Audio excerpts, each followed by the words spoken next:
வணக்கம். நல்ல எண்ணங்களும் நல்ல சிந்தனைகளும் நல்ல சொற்களும் நல்ல செயல்களும் இவை அனைத்தும் நம்மிடம் இருப்பின் இறைவன் நம்மிடமே இருப்பார். சோபநாதினி சேனலுக்கு உங்களை அன்புடன் வரவேற்கிறேன். இன்னைக்கு நம்ம பார்க்க போகிற பதிவு என்ன அப்படின்னா, 3ஆம் பிறை என்றைக்கு வருது அப்படின்றத பார்க்க போகிறோம். ஏன்னா அமாவாசை 2 நாட்களாக வந்தது. அப்போ 3ஆம் பிறை எந்த தேதியில் வருது அப்படின்றது நிறைய பேருக்கு குழப்பமாக இருக்கும். அந்த தேதி என்னைக்கு 3ஆம் பிறை வழிபாடு செய்யணும் அப்படின்றதையும், அந்த வழிபாடில் செய்யக்கூடிய பரிகாரம் என்ன அப்படின்றதையும் பார்க்க போகிறோங்க. அதுவும் காமாட்சி அம்மன் விளக்கை வைத்து நம்ம ஒரு பரிகாரம் செய்ய போகிறோம்.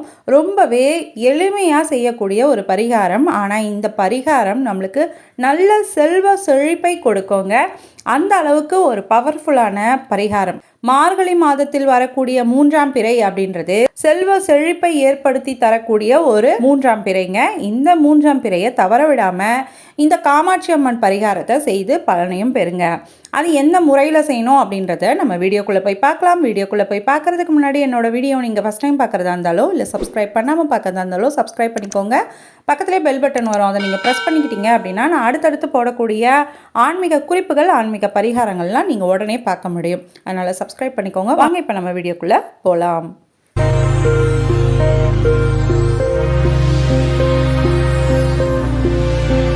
அதிகாலை வேளையை நம்ம பிரம்ம முகூர்த்த நேரம் அப்படின்னு சொல்லுவோம்.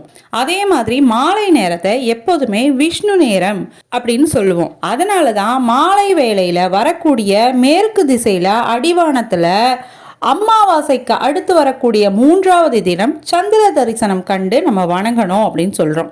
அமாவாசையை அடுத்து வரக்கூடிய 3ஆவது நாள்ல இருந்து தான் நிலவு தெரியுங்க. இதைத்தான் நம்ம 3ஆம் பிறை அப்படின்னு சொல்லுவோம். இந்த நாளில் சந்திர தரிசனம் செய்தோம் அப்படின்னா நம்மளோட பாவங்கள் நீங்குங்க. நம்ம செய்த பாவங்கள் எல்லாம் நீங்கி செல்வம் பெருகும் அப்படின்னு சொல்லுவாங்க. 3ஆம் பிறை தரிசனம் அப்படின்றது முப்பிறவில செய்த பாவத்தை கூட போக்குங்க. சிவன், பார்வதி, விநாயக பெருமான் போன்ற தெய்வங்கள் தலையில சூடிக்கொள்வது அப்படின்றது இந்த 3ஆம் பிறை சந்திரனை தாங்க. அதனால இந்த 3ஆம் பிறை சந்திரன் அப்படின்றது தெய்வீக சின்னமாகவும் பார்க்கப்படுது. காமம், வெகுளி, மயக்கம் இந்த 3 குணங்களையும் கடந்தவன் முக்தி அடையலாம் அப்படின்றத நினைவுபடுத்துவதற்காகவே பெரியவங்க இதை காண வேண்டும். அதாவது இந்த தரிசனத்தை நம்ம எல்லாம் பார்க்கணும் அப்படின்னு சொல்லியிருக்காங்க. சந்திரனோட நட்சத்திரங்களான ரோகிணி, அஸ்தம், திருவோணத்தில் பிறந்தவங்க தங்களது வாழ்க்கை முழுவதும் இந்த 3ஆம் பிறை தரிசனத்தை கண்டாங்க, பார்த்தாங்க அப்படின்னா சந்திரனோட பரிபூரண அருளை பெற முடியுங்க. சந்திரனுக்கும் ஆயுட்காரனுக்கும் நெருங்கிய தொடர்பு இருக்கு. ஒருவரோட ஜாதகத்துல சந்திரன் கெட்டு போயிருந்தாங்க அப்படின்னா அவர்களுக்கு நீண்ட ஆயுள் அப்படின்றதே இருக்காது. அவங்க எல்லாம் என்ன பண்ணணும் அப்படின்னா 3ஆம் பிறை தரிசனத்தை செய்யணுங்க. இந்த மாதிரி 3ஆம் பிறை தரிசனத்தை செய்து வணங்கும் போது ஆயுள் தோஷம் போய் ஆயுளை விருத்தியாக்கும் அப்படின்னு சொல்லப்பட்டிருக்கு. அதனால இந்த நட்சத்திரத்துல பிறந்தவங்க கண்டிப்பா 3ஆம் பிறை தரிசனத்தை பண்ணியே ஆகணுங்க. அப்படி நம்ம இந்த 3ஆம் பிறை தரிசனத்தை நம்ம செய்கிறோம் இல்லையா, அப்போ நம்மளோட செல்வம் உயர்றதுக்கான ஒரு பரிகாரம் செய்ய போகிறோம். அதுக்கு என்ன பண்ணலாம் அப்படின்னா, ஒரு தாம்பாளத்தட்டை எடுத்துக்கோங்க. அந்த தாம்பாளத்தட்டில் நெல் பரப்பிக்கோங்க. இப்போ நெல்லெல்லாம் ரொம்ப கிடைக்கிறது இல்லை. கிடைச்சிது அப்படின்னா நெல்லை தாம்பாளத்தட்டில் பரப்பிக்கோங்க. அப்படி கிடைக்காத பட்சத்தில் பச்சரிசியை வாங்கிக்கோங்க. பச்சரிசியை கலந்து பரப்பி வச்சுக்கோங்க அந்த தாம்பாளத்தட்டில். அதுக்கு மேலே ஒரு காமாட்சி அம்மன் விளக்கை வைக்க போகிறோம். அந்த காமாட்சி அம்மன் விளக்கில் பஞ்சு திரி போட்டு மேற்கு பக்கமாக நம்ம விளக்கு ஏற்ற போகிறோம். நல்லெண்ணெய் ஊற்றி விளக்கு ஏற்றுங்க. இந்த தீபத்தை நம்ம எங்கே ஏற்றணும் அப்படின்னா வெளியில், நம்ம வீட்டுக்கு வெளியில் வந்து வழிபாடு செய்யணும்.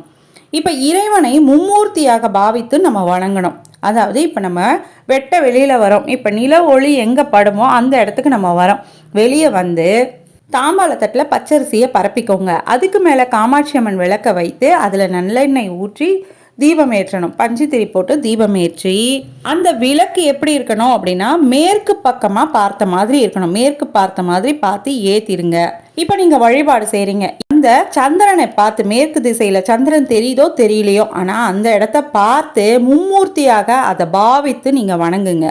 அவர்களிடம், அதாவது அந்த பிறையை பார்த்து கையேந்தி வரங்களை நீங்கள் வேண்டுங்க.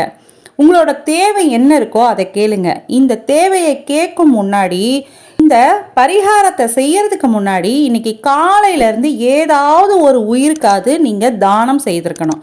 அந்த தானம் எப்படி இருக்கணும் அப்படின்னா, உணவு கொடுப்பதா இருக்கலாம், அப்படி இல்லை அப்படின்னா தண்ணீர் தானம் செய்வதா இருக்கலாம். இந்த இரண்டில் ஏதாவது ஒரு தானம் செய்துட்டு நீங்கள் இந்த பரிகாரம் செய்தீங்க அப்படின்னா உங்களோட செல்வ நிலை உயருங்க.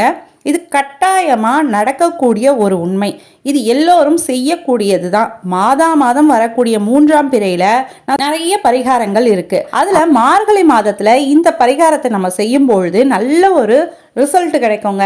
செல்வம் வேணும் அப்படின்னு கேட்குறவங்களுக்கு செல்வம் கிடைக்கும். உங்களுக்கு என்ன தேவை இருக்கோ, இல்லை உங்களுக்கு வீடு வேணும், இல்லை என்னோட கடன் தீரணும் அப்படின்னு என்ன வேண்டுதல் வைக்கிறீங்களோ அது கண்டிப்பாக நடக்குங்க. அதனால தான் இந்த பரிகாரத்தை செய்துட்டு இந்த வேண்டுதலை வைக்க சொல்கிறேன். ஆனால் இந்த பரிகாரம் செய்யறதுக்கு முன்னாடி ஒன்று செய்யணும். அதாவது எந்த உயிர்களுக்காவது ஒருத்தருக்கு நீங்கள் உணவு தானம் செய்யறது, அப்படி இல்லைன்னா தண்ணீர் தானம் செய்யறது அப்படின்றத செய்துட்டு இந்த பரிகாரத்தை மாலை நேரத்தில் செய்தீங்க அப்படின்னா உடனடி பலன் கிடைக்குங்க. அது மட்டும் இல்லாமல் சந்திரனிடமோ வேற எந்த தெய்வத்திடமோ நம்ம வேண்டியதை கேட்கும்போது கையேந்தி கேட்கணும். அது யாசகம் பெறுவது போல இருக்கணும். ஸ்ரீகிருஷ்ணர் கூட கர்ணனிடம் யாசகம் பெறும்போது கையேந்தி பெற்றார் அப்படின்றது நம்ம எல்லோருக்குமே தெரியும். அதே மாதிரி சிவபெருமான் கூட அனுதினம் அவரவர் செய்து வைத்துள்ள தர்மத்தை பிச்சையாக வாங்கி அதற்குரிய பலனை அவருக்கு பிச்சையாக கொடுப்பார் அப்படின்னு சொல்லப்பட்டிருக்கு. அதனால தான் அடிபணிந்து முழு மனதோட வணங்கணுங்க. வணங்கி முடிச்சதுக்கு அப்புறம் அந்த தீபத்தை ஒரு முறை சுற்றி வலம் வாங்க, வடக்கு நோக்கி விழுந்து வணங்குங்க. அதுக்கப்புறம் உங்கள் கையில் கொஞ்சம் போல் தண்ணீரை எடுத்து பூமியில் விட்டுட்டு அந்த தீபத்தை அணையாமல் வீட்டுக்கு எடுத்துகிட்டு வந்துடுங்க. இது மாதிரியே குறைந்தது 3 சந்திர தரிசனத்திலாவது நீங்கள் இந்த மாதிரி பரிகாரத்தை செய்யும்பொழுது ரொம்பவே நல்லதுங்க. பணவரவு அதிகரிக்கும், செல்வம் செழிக்கும். இதை ஆயுள் முழுவதும் செய்து வந்தீங்க அப்படின்னா வீட்டில் வறுமை நீங்கி செல்வ வளம் பெருகுங்க. இந்த பிறை நாள் செவ்வாய், வெள்ளி, சனிக்கிழமைகளில் வர்றது அப்படின்றது இரட்டிப்பு பலனை கொடுக்கும். அதனால இந்த 3ஆம் பிறை என்னைக்கு வருது அப்படின்றத கண்டிப்பாக நீங்கள் தெரிஞ்சுக்கணும். 3ஆம் பிறை அப்படின்றது நாளைய தினம் வெள்ளிக்கிழமையில வருது. நேற்று புதன்கிழமையிலேயே 8:05க்கு தொடங்கிருச்சு. அமாவாசை இன்று மாலை நேரத்தில் முடிவடைகிறது.